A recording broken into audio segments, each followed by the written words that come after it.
नमस्कार दोस्तों, बहुत बहुत स्वागत है आप सभी का हमारे यूट्यूब चैनल में। आइए जानते हैं निर्जला एकादशी व्रत की कथा। एक बार भीमसेन ने वेद व्यास जी से कहा कि उनके सभी भाई और माता कुंती एकादशी व्रत रखने को कहते हैं।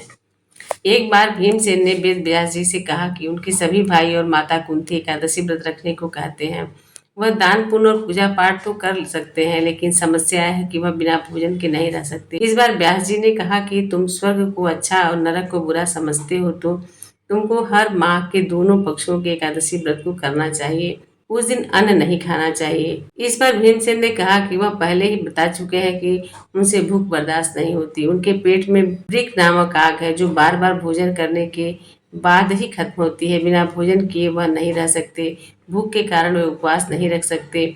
भीमसेन ने व्यास जी से कहा कि आप कोई ऐसे व्रत के बारे में बताएं जो पूरे साल में केवल एक बार ही रखना होता है, हो उसके पूर्ण प्रभाव से पाप मिट जाते हो और स्वर्ग की प्राप्ति हो जाए। इस पर व्यास जी ने कहा कि हर माह में 2 एकादशी व्रत होते हैं, एक शुक्ल पक्ष और दूसरा कृष्ण पक्ष में। सभी एकादशी व्रतों को करने से व्यक्ति को जीवन मरण के चक्र से मुक्ति मिल जाती है, वह मोक्ष प्राप्त करता है। भीमसेन भूख के कारण व्रत नहीं कर सकते थे। वह यह सोचकर परेशान हो गए कि क्या उनको पाप से मुक्ति नहीं मिल पाएगी। उन्होंने व्यास जी से कहा कि उनको मोक्ष कैसे मिलेगा।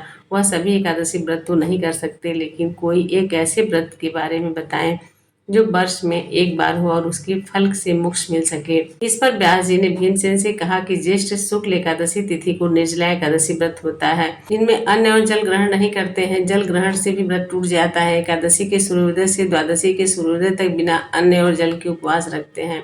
द्वादशी को ब्राह्मणों को दान भोजन आदि कराकर व्रत का पालन करना चाहिए। इस व्रत के पुण्य से पूरे वर्ष के एकादशी व्रतों का पुण्य मिलता है, पाप मिटते हैं और मोक्ष की प्राप्ति होती है। व्यास जी के बताए अनुसार भीमसेन ने निर्जला एकादशी का व्रत रखा। भगवान विष्णु की विधि विधान से पूजा की। इस व्रत के प्रभाव से उनके पाप मिट गए और जीवन के अंत में उनको मुक्ति मिल गई। निर्जला एकादशी इस बार 2024 मुहूर्त और पारण आयु भी जान लेते हैं। ज्येष्ठ शुक्ल पक्ष एकादशी तिथि का प्रारंभ 17 जून प्रातः 4:43 से होगा। ज्येष्ठ शुक्ल एकादशी तिथि का समापन 18 जून सुबह 7:28 AM पर होगा। निर्जला एकादशी व्रत पारण समय 19 जून सुबह 5:24 से लेकर के 7:28 के मध्य होगा। द्वादशी तिथि समापन 19 जून 7:28 पर है। दोस्तों, जो कुछ भी जानकारी थी मैंने आपको दिया। इन्हीं शब्दों के साथ विदा लेती हूँ। नमस्कार, धन्यवाद।